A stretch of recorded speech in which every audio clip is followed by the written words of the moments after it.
Good afternoon to everybody.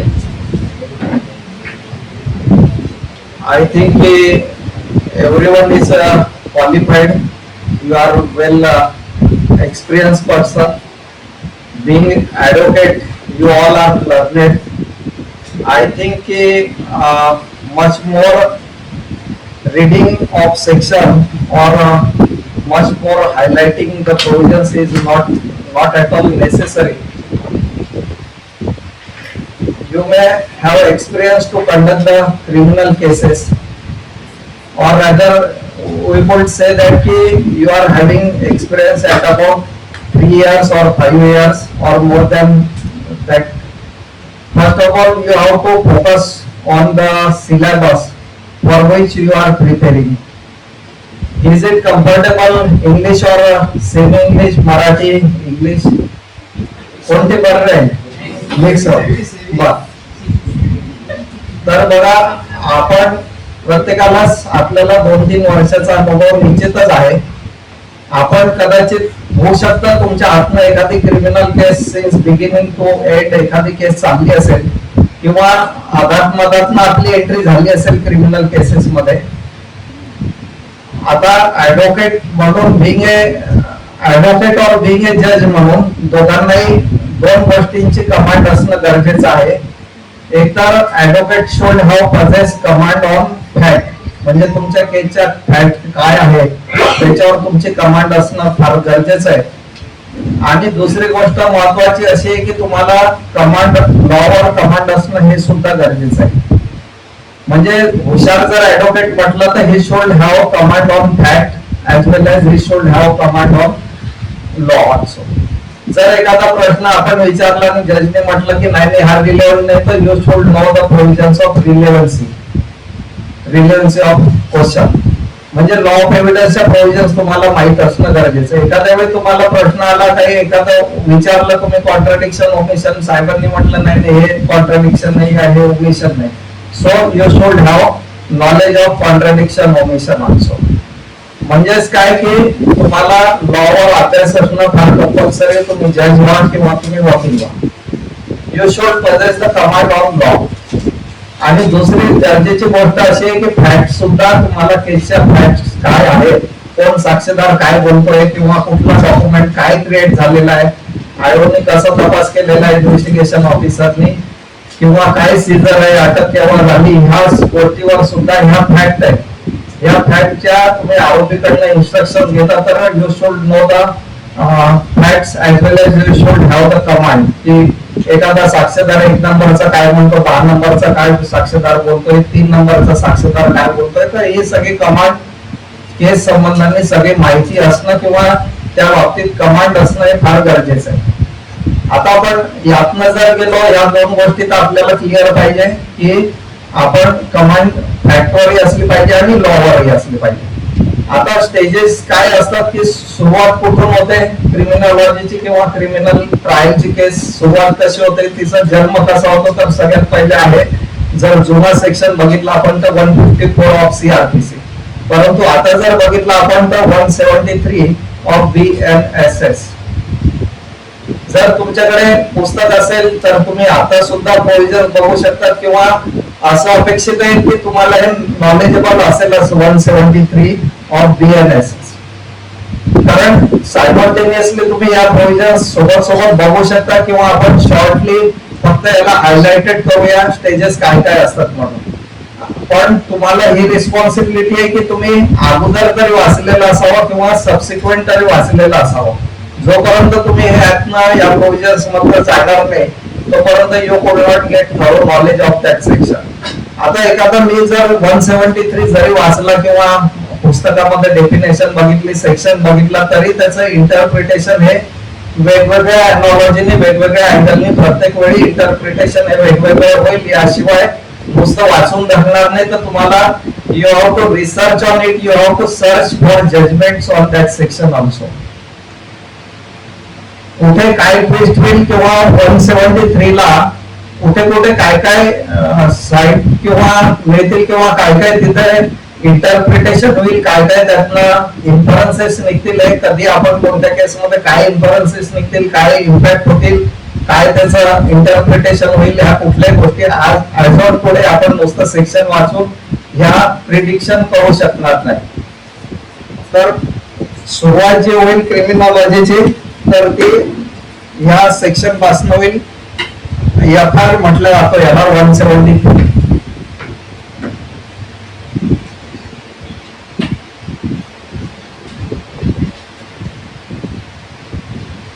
Information in cognizable cases.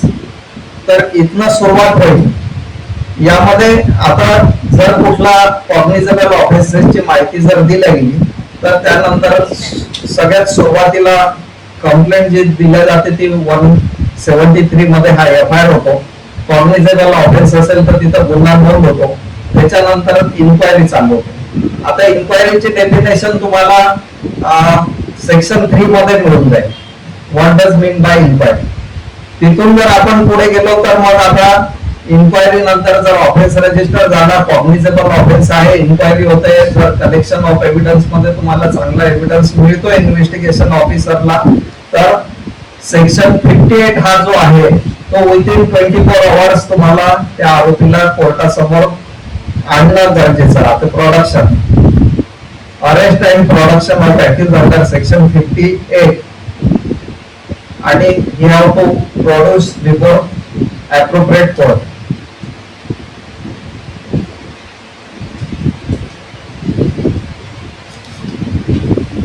Simultaneously, if you are possessing the book of BNSS, you could go through the provisions or you go through it later on also. But you have to necessarily go through the provisions section 58. Person arrested not to be detained more than 24 hours. म्हणजे त्याला तुम्हाला 24 तासापेक्षा जास्त वेळ डांबून ठेवता येणार नाही. तुम्हाला अप्रोप्रिएट कोर्टापुढे त्याला नेणं पोलिसांना हे गरजेचं आहे. आता जर if arrested person is produce before the concern court, then जर 24 आवर्स मध्ये जर इन्व्हेस्टिगेशन पूर्ण होत नसेल, त्याला आधीचा वेळ लागत असेल तर पुन्हा जुना सेक्शन येतो हा 167. आता नवीनचा येणार 187. त्यामध्ये PCR मागितला जातो, पोलीस कस्टडी रिमांड, किंवा त्याच सेक्शन मध्ये MCR सुद्धा पोलीस वाले मागू शकतात.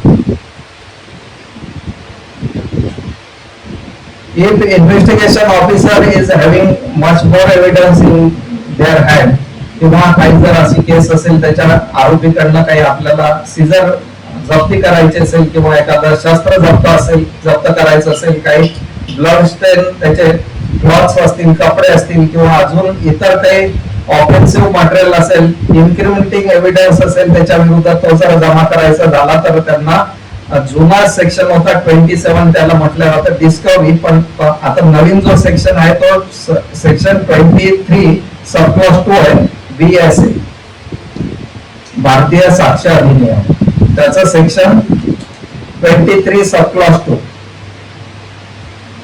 त्यासोबत त्या अरेस्टेड पर्सन जो आरोपी असेल त्याचं जर कन्फेशन असेल तर जुना सेक्शन जी स्टेज येते ती 164 ची येते, आणि आता नवीन जर कायदा म्हटला BNSS 183 मध्ये त्याचं कन्फेशन होऊ शकतं. तो काहीतरी गुन्ह्याची कबुली देऊ शकतो, जी तुम्हाला तो सेक्शन वाईज जर तुम्ही सगळं रीड ओव्हर केला तर त्यामध्ये तुम्हाला स्पेसिफाईड डिटेल प्रोव्हिजन्स या मिळून जातील.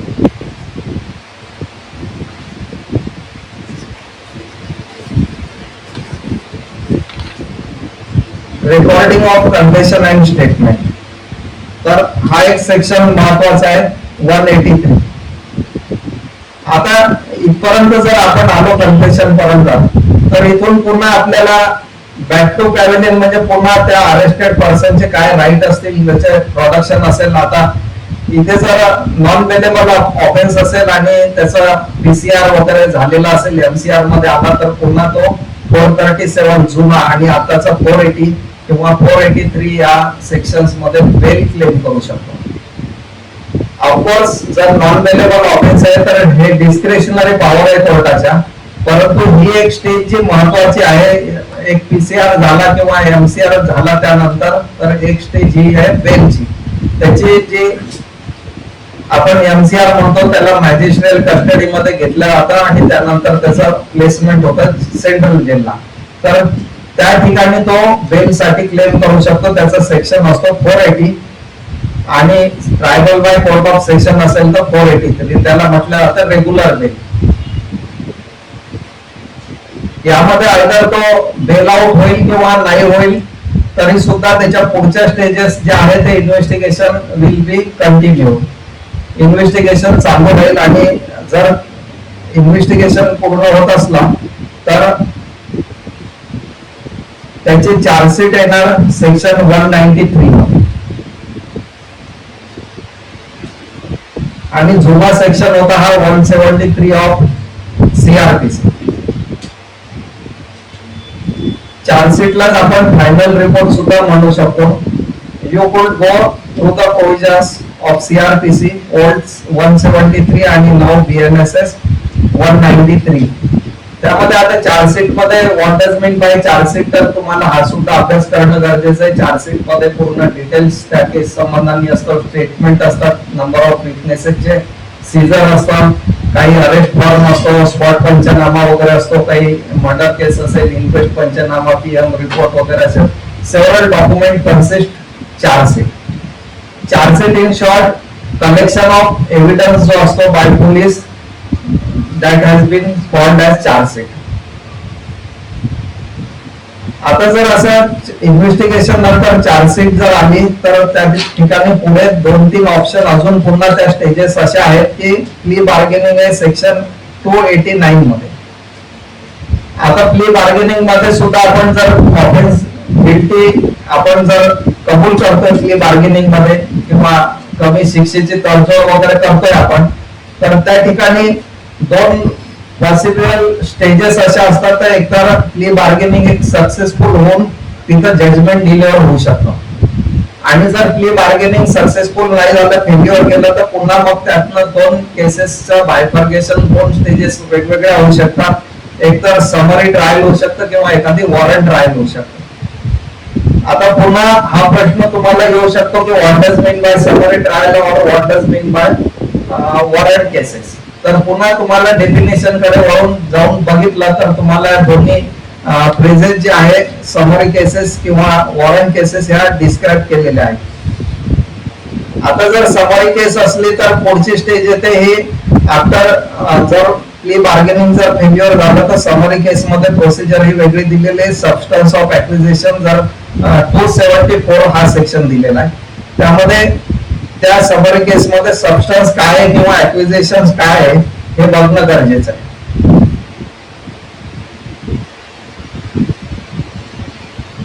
पुन्हा आता जसं फ्रेमिंग ऑफ चार्ज आहे तसं समरी केस मध्ये प्लीडिंग गिल्टी जर प्लीड करतो आपण तर तिथं कन्व्हिक्शन होऊन जातं 275 किंवा 276 मध्ये. आणि जर आपण गिल्टी प्लीड करत नाही आरोपी तर त्याची पुढची स्टेज होते एव्हिडन्स फॉर ऑफ प्रॉसिक्युशन.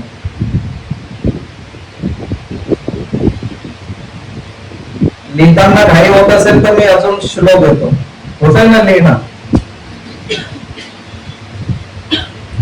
तर जर प्ली बार्गेनिंग गिल्टी प्लीड जर केलं नाही तर एव्हिडन्स हा प्रॉसिक्युशन साठी एव्हिडन्स हा प्रोसीड होतो, तो सेक्शन येतो 277. ही एक महत्वाची स्टेज आहे.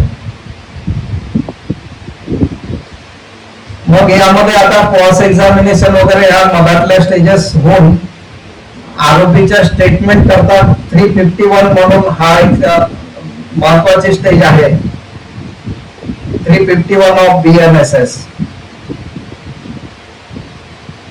आणि later on that matter is required to be kept for next step, that is argument,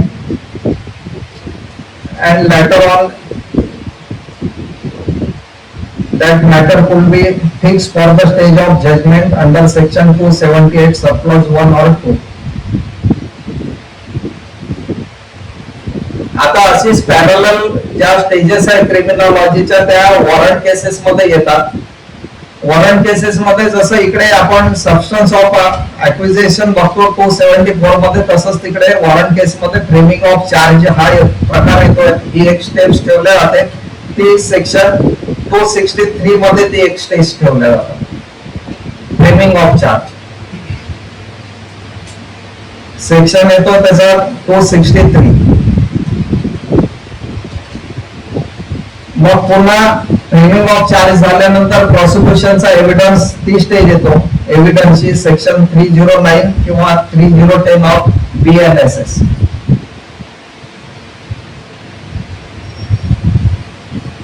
he procedure सगळी वॉरंट केसेसची चालली.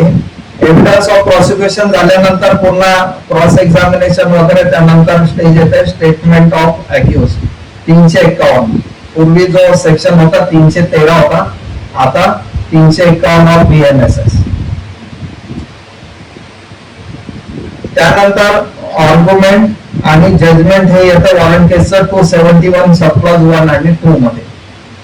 अशा प्रकारे जर आपण FIR पासून बघितलं 173 पासून, तर ह्या दोन प्रकार बायफर्केशन होता, समरी केस आणि वॉरंट केस. त्यामधल्या मी स्टेजेस सांगितल्या तुम्हाला, आणि शेवटी आपण जजमेंट पर्यंत येतो. आता पुन्हा हे झालं स्टेट केसेस बद्दल आपण बोलतोय. आता एक दुसरा प्रकार असा येऊ शकतो की एखादा आपण कॉग्निझेबल ऑफेन्सेसचा रिपोर्ट दिलेला आहे, परंतु पोलीसवाले बरेच वेळा गुन्हा दाखल करत नाही. मग अशा ठिकाणी तुम्हाला अवेलेबिलिटी ऑफ जे सेक्शनचे आहे, जुना येतो 156 सब क्लॉज 3, पण नवीन जर बघितलं तर 175 सब क्लॉज 3. म्हणजे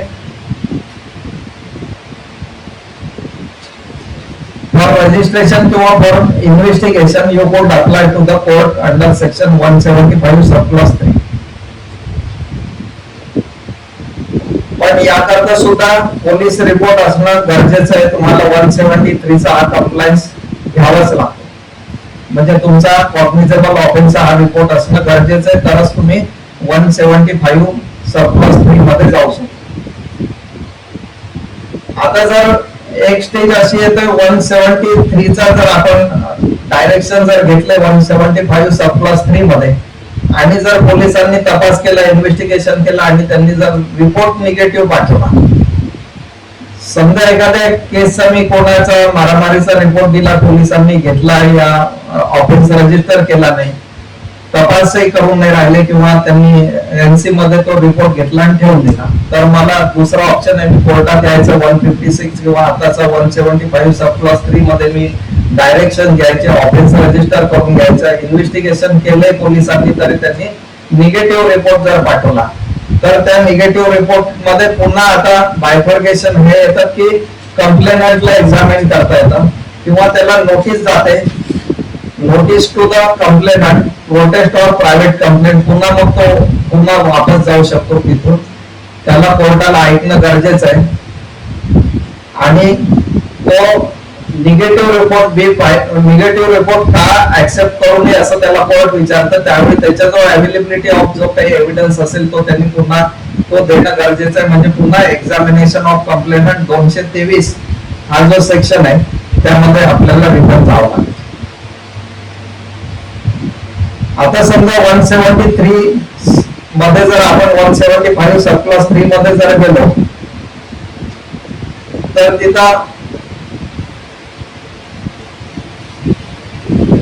तो रिपोर्ट निगेटिव्ह होऊन प्रायव्हेट कंप्लेंट मध्ये जाऊन पुन्हा मग आपल्याला प्रायव्हेट कंप्लेंटच्या ज्या प्रोसिजर दिलेल्या आहेत, पुन्हा त्यामध्ये वॉरंट केस असेल तर त्या पद्धतीने जावं लागेल. एखाद्या वेळी तुम्ही रिपोर्ट दिल्यानंतरही कॉग्निझेबल ऑफेन्स असेल तरी एखाद्या वेळी पोलिसांनी जर NC केला सेक्शन 174 सब क्लॉज 2, जुना होता 155, तर त्यानंतर मग तुम्हाला ऑप्शन उरतो to file private complaint before magistrate. If that report is of cognizable offence, then तुम्हाला एक्झामिनेशन केलं जातं बिंग ए कंप्लेनंट म्हणून. इफ कोर्ट फाउंड दॅट की there is ample material on record to issue process against the accused, then that section is 227 of BNSS. त्या ठिकाणी आरोपीला call केला जातो की तुमच्या विरुद्ध असा कंप्लेंट आलेली आहे, असा प्रायमा फेसी मटेरियल होल्ड केलेला आहे, why you should not be prosecuted. तर पुन्हा 227 नंतर त्या आरोपीला पुन्हा बेल वगैरे जे आपण म्हटलंय त्या बेलचे पुन्हा त्याला ती स्टेज येते, अधिकार येतात बेलचे. त्यानंतर पुन्हा 267 evidence before charge private complaint मध्ये. आणि जर वॉरंट केस असेल तर तिकडे फ्रेमिंग ऑफ चार्ज आहे. इकडे चार्जच्या अगोदर तुम्हाला framing of charge evidence before charge 267 he stage येते क्रिमिनल ट्रायल मध्ये. आणि त्यानंतर एव्हिडन्स बिफोर चार्ज सुद्धा रेकॉर्ड केला जाऊ शकतो. त्यानंतर हिअरिंग ऑन चार्ज होतं. आणि हिअरिंग ऑफ चार्जवर जर डिस्चार्ज नसेल होत तर त्या ठिकाणी पुन्हा एव्हिडन्स रेकॉर्ड होतो. ती एक स्टेज महत्वाची.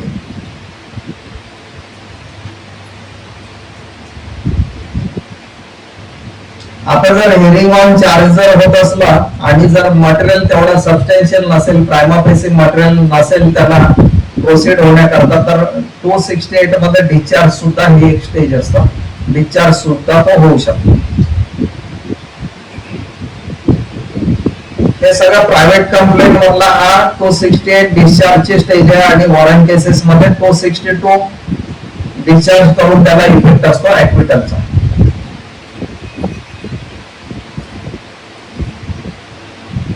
आता जर कंप्लेंटचा एव्हिडन्स आला तर तुम्हाला डिफेन्स सुद्धा एव्हिडन्स देऊ शकता तुम्ही. आर्ग्युमेंट आणि 271 सब क्लॉज 1 आणि 2 मध्ये हे जजमेंट होऊ शकतात.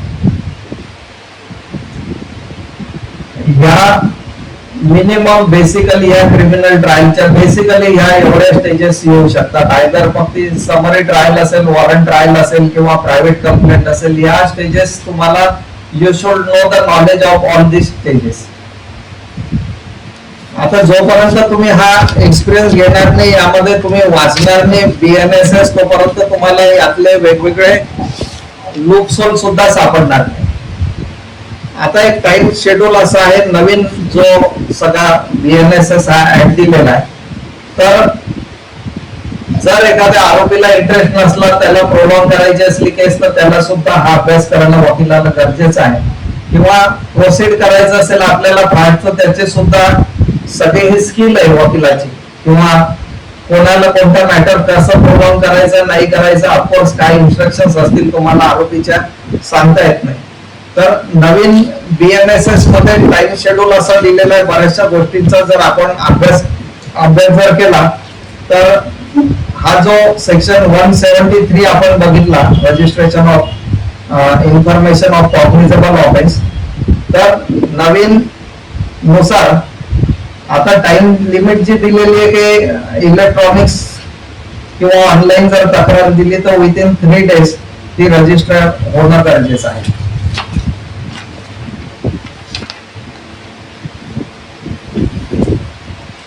Procedure for recording and FIR if information relating to the commission of a cognizable offense is received by police through electronic communication. तर त्या ठिकाणी टाइम शेड्यूल हा 3 दिवसाचा दिलेला आहे.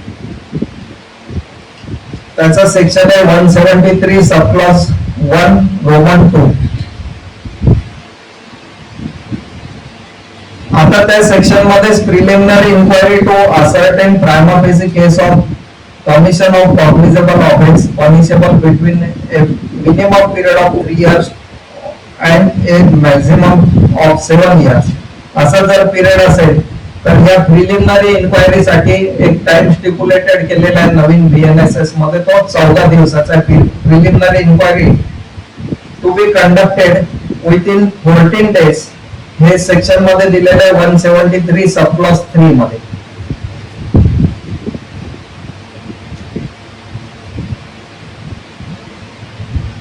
त्यानंतर पुढे police to forward daily diary report in non cognizable cases to magistrate. त्याचा पिरियड दिलेला वन्स इन 14 days. पूर्वी अशी काही लिमिट नव्हती CRPC मध्ये. अर्लियर जे मी सांगितलं की इलेक्ट्रॉनिक्स कम्युनिकेशन असेल तर 154 मध्ये जुन्या याच्यात काही टाइम लिमिट नव्हती, आणि नंतर जे सांगितले मी 3 वर्ष आणि 7 वर्षाचं पनिशमेंट 173 सब क्लॉज 3 मध्ये आता नवीन 14 दिवसाचा टाइम लिमिट दिलेली, पूर्वी हा टाइम लिमिट नव्हता. जर आता नॉन कॉग्निजेबल केसेस आहे मॅजिस्ट्रेटला फॉरवर्ड करायचा 155 जुना सेक्शन होता, आता 174 सब क्लॉज 1 रोमन 2 यामध्ये 14 डेजचं लिमिटेशन दिलं, पूर्वी कुठलंही लिमिटेशन नव्हतं. Now material provisions arrested person to be entrusted to the police or nearest police station where arrest has been conducted by private person. Private वकिलांनी जर अरेस्ट कंडक्ट केलेली असेल तर विदाउट अननेसेसरी डिले सेक्शन 43 होता, हा जुना section सीआरपीसीचा. परंतु आता नवीन प्रोविजन्स मध्ये arrest without unnecessary delay but within 6 hours from such arrest section 40 त्याला प्रोडक्शन देणं गरजेचं आहे, पोलिसांच्या स्वाधीन करणं गरजेचं आहे. Then forward of inquest report to the district magistrate or sub divisional magistrate. Earlier होता फोरक्विट फॉरवर्ड करायचा, परंतु आता बीएनएसएस मध्ये हा 24 आवर्सचा पिरियड दिलेला आहे. Section 194 sub clause 2 shall be forwarded within 24 hours as per the section 194 sub clause 2 of BNSS. पुन्हा एक स्टिप्युलेटेड टाइम असा दिलेला आहे medical practitioner to forward the medical examination report to the police.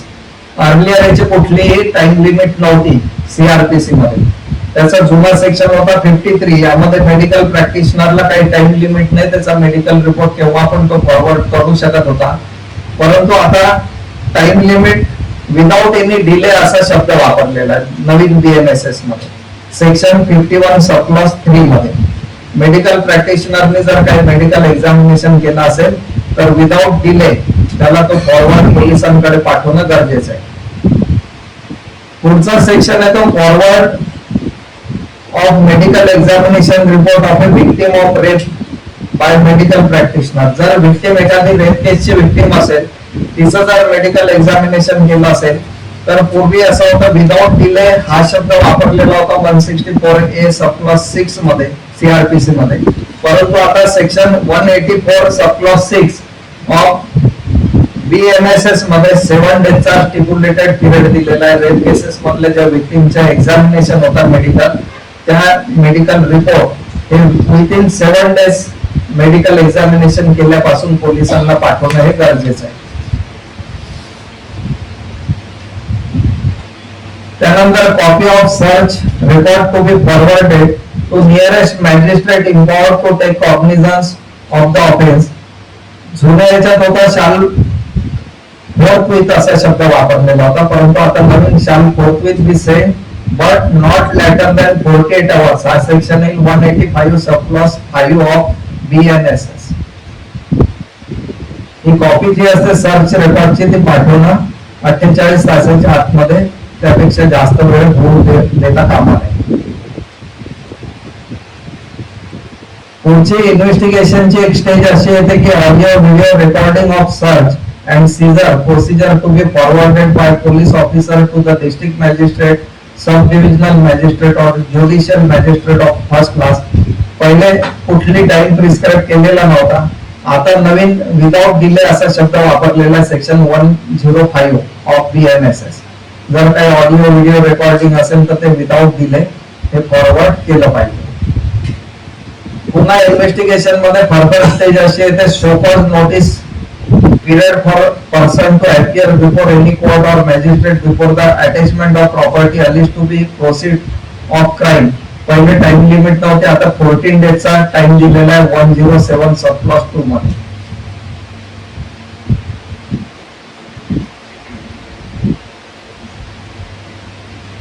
Further अशी stage येते investigation मध्ये distribution of proceed of crime from attach और seize property by the district magistrate. बरेच वेळा आर्थिक गुन्हे बघत असेल आपण, काही रक्कम जमा झाली किंवा काही वस्तू जमा झाल्या किंवा काही प्रोसेस असतील त्या क्राईम मधल्या, किंवा प्रॉपर्टी अटॅच केली असेल वगैरे, तर पूर्वी कुठलाही टाइम लिमिट नव्हता डिस्ट्रीब्यूट करण्याकरता जे काही त्यामधले विक्टिम लोक असतील. तर आता 60 डेजचा हा टाइम दिलेला आहे 107 सब क्लॉज 2 मध्ये ऑफ BNSS. तर विदिन 60 डेज तरी प्रॉपर्टी डिस्ट्रीब्यूट होणं ते प्रोसीड होणं गरजेचं आहे. Further investigation information on status of investigation to victim और informant. Earlier there was no time limit under section 173 of CRPC, but now in BNSS section 193 subclass 3 subclass 2 Roman, within 90 days the information of status of the investigation is required to be informed to the victim. तिला माहिती देणं हे 90 दिवसात माहिती देणं फार गरजेचं झालं आहे.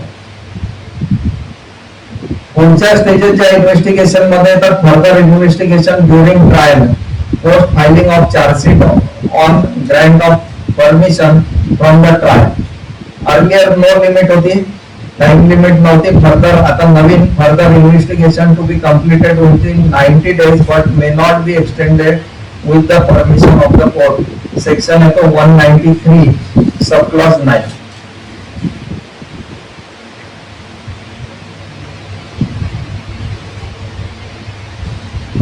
कोणत्या स्टेजेस येतात इन्व्हेस्टिगेशन मध्ये? Further investigation during trial, post filing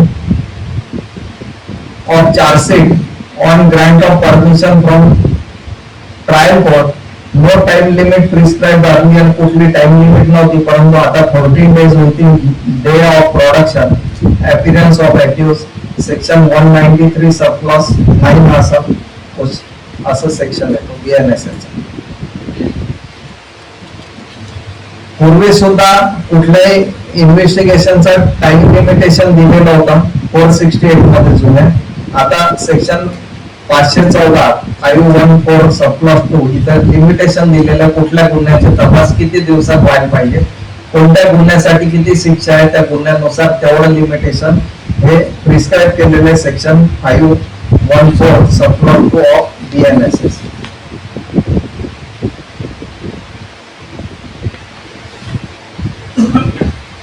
Earlier one important stage was 197 subclause 1 sanction असायचं. Grant of sanction by the government for prosecution of जज और पब्लिक सर्वंट जर असेल त्यांच्या विरुद्ध जर आपल्याला कुठलं लिटिगेशन करायचं असेल किंवा काही त्याच्या विरुद्ध केस दाखल करायची होती तर पूर्वी नो टाइम लिमिट होता. परंतु आता ही no decision taken within 120 days जर त्या अथॉरिटीने गव्हर्नमेंट अथॉरिटीने त्यांच्या कर्मचाऱ्याविरुद्ध जर असं सँक्शन जर नाही दिलं विथिन 20 डेज जर आपण अप्लाय केलं परंतु त्यांनी त्या दिवसापासून विथिन 21 डेज मध्ये सँक्शन नसेल दिला तर ते sanction deem to be sanction होतं की ते तेवढ्या वेळात दिलं नाही म्हणजे ते deem to be sanction to have been granted. Section येतो याचा 218 sub clause 1 of BNSS. Commitment of cases to court of session proceeding undertaken by the magistrate to commitment of cases to the session court where the offence are exclusively triable by court of session. पहिले time limit नव्हती, section 209 होता. आता नंतर section committal proceeding to be completed within 90 days extendable up to 180 days for reasons in writing. हा section येतो 232 of BNSS. पूर्वी याला काही टाइम लिमिट नव्हती. खालच्या कोर्टात केस आली एखादी 302 चा मॅटर असेल जर तो कमिटल व्हायचा असेल तर त्याला काही टाइम लिमिट नव्हती. वर्षोगिनती ती केस खालीच पेंडिंग राहायची बिफोर लोअर कोर्ट. परंतु आता कमिटल प्रोसिडिंगला ही टाइम लिमिट केलेली 90 डेज एक्सटेंडेबल हा 180 डेज होऊ शकतो. पण for reasons in writing to be recorded under section 232 of BNSS. Framing of charge जे होतं earlier there was no time prescribed under section 240 of CRPC. परंतु आता नवीन कायद्यानुसार BNSS जर मध्ये बघितलं तर within 60 days from first hearing on charge section येतो 263 म्हणजे तुम्हाला ऑफिस सप्लाय झाल्यानंतर within 60 डेज तुमचा चार्ज पेड होणं गरजेचं आहे. अर्लियर याची काही टाइम लिमिट नव्हती. पुन्हा पुढची स्टेज अशी येते की procedure for an accused to file application for discharge. पूर्वी असा कुठला टाइम लिमिट नव्हता. सेक्शन होता 227, त्यामध्ये कुठली पण किती काही दिवसांनी तुम्ही डिस्चार्जचा अर्ज लावू शकत होते. परंतु आता असा पुन्हा टाइम लिमिट दिलेली बीएनएसएस मध्ये within 60 days from committal, section 250 sub clause 1 मध्ये. जर केस कमिटल झाली, खालच्या कोर्टातून वरती गेली, तर तुम्हाला विथिन 60 डेज डिस्चार्जचा अर्ज टाकावा लागतो सेक्शन 250 सब क्लॉज 1 मध्ये, जर तुमची केस डिस्चार्ज होण्यासारखी असली तर.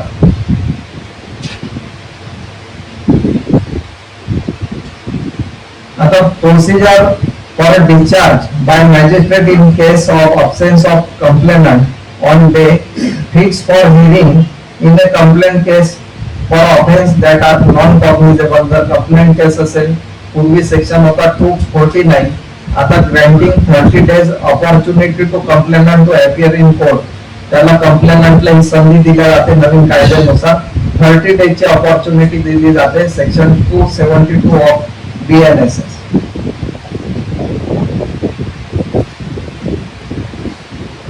पुन्हा प्ली बार्गेनिंग साठी जुन्या सेक्शन मध्ये 265 सबक्लॉज बी मध्ये कुठल्याही प्रोव्हिजन्स नव्हत्या. Procedure for application for plea bargaining by the accused in court where trial for said offence is pending.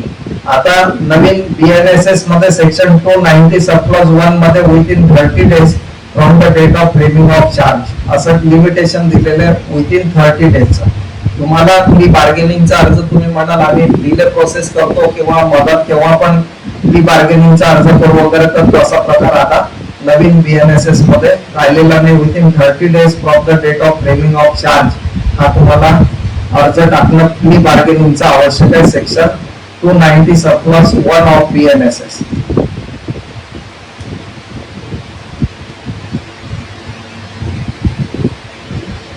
पुन्हा नवीन इंटरेस्टिंग प्रोसिजर अशी आहे, procedure for appointment of assistant public prosecutor by district magistrate in cases of non availability of assistant public prosecutor for a particular cases. The district magistrate is bound to give notice to state government prior to such appointment. तर पहिले no time prescribe होता section 25 sub clause 3, नंतर आता period दिलेला notice period of 14 days to the state government before appointment of assistant public prosecutor section 19 sub clause 3 of BNSS. आता ट्रायलची जी procedure दिलेली पुढे procedure for admission and denial of genuineness of document. पूर्वी 294 सब clause 1 मध्ये केस चालू होण्यापूर्वी notice दिल्या जायची, notice to admit document. तर आता त्याचा सुद्धा पिरियड पहिले टाइम लिमिट नव्हती, आता soon after supply of document and no later than 30 days unless the court relax that time limit within written reason. आता जर नोटीस टू ऍडमिट डॉक्युमेंट द्यायचं झाला तर तुम्हाला विथिन 30 डेज हा टाइम लिमिट दिलेला, म्हणजे जेणेकरून ट्रायल ह्या डिले होणार नाही. Later on, procedure for examination of accused in custody through electronic means by magistrate or section court. पहिले 281 मध्ये काही लिमिट नव्हती, परंतु signature of accused to be taken within 72 hours of such examination section 316 हा दिलेला. जर फिजिकली जर आरोपी कुठल्या हिअरिंगला आणला जात नसेल तर त्याची सुद्धा एक्झामिनेशन ही या सेक्शन मध्ये 316 बीएनएसएस मध्ये होऊ शकतो. इलेक्ट्रॉनिक्स मीन्स म्हणजे व्हीसी द्वारे.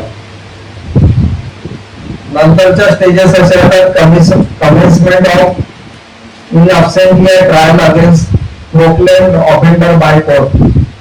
जर एखादा आरोपी अब्स्कॉन्ड झाला, त्याचा जर प्रेझेन्स सिक्युअर्ड होत नसेल तर पूर्वी काही 299 ला काही टाइम लिमिट नव्हती, परंतु आता नवीन ऍक्ट नुसार after a period of 90 days has lapsed from the framing of charge. जर तो चार्ज फ्रेम झाल्यानंतर 90 दिवसात जर आरोपीचा प्रेझेन्स सिक्युअर्ड होत नसेल तर इन अब्सेन्सिया त्याच्या अब्सेंस मध्ये ती ट्रायल पुढे जाऊ शकतात.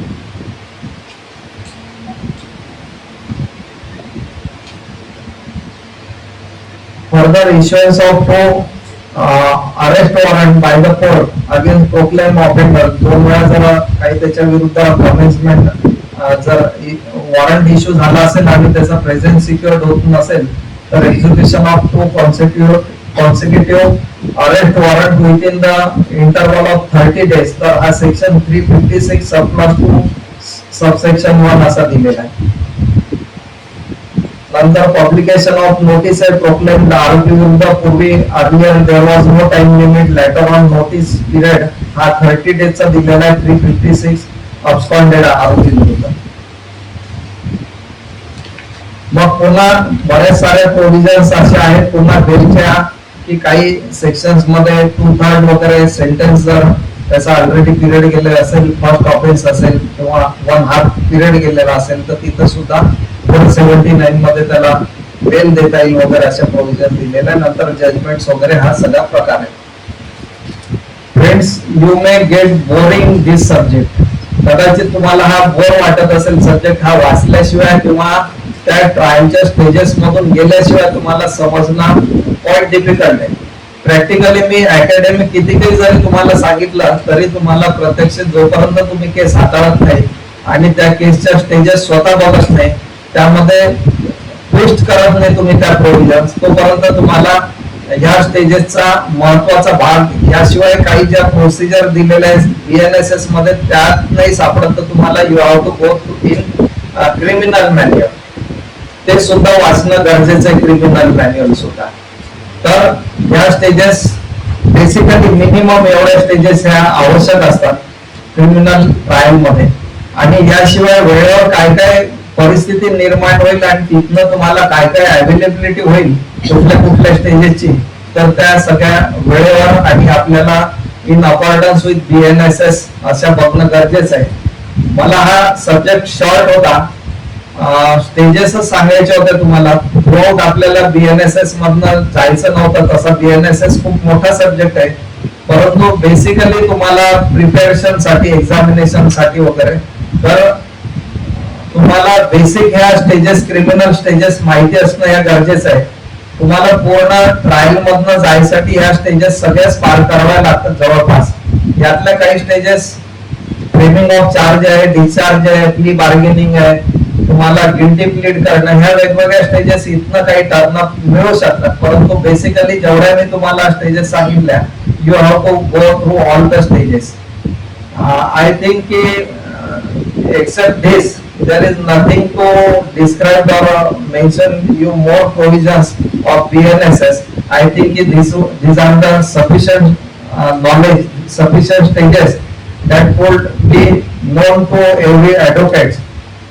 I think you have to go through the provisions so that you could understand the provisions and you could get the stages of criminal trial. असं बोलून मी तुम्हाला हे तेवढं मार्गदर्शन थांबवतो.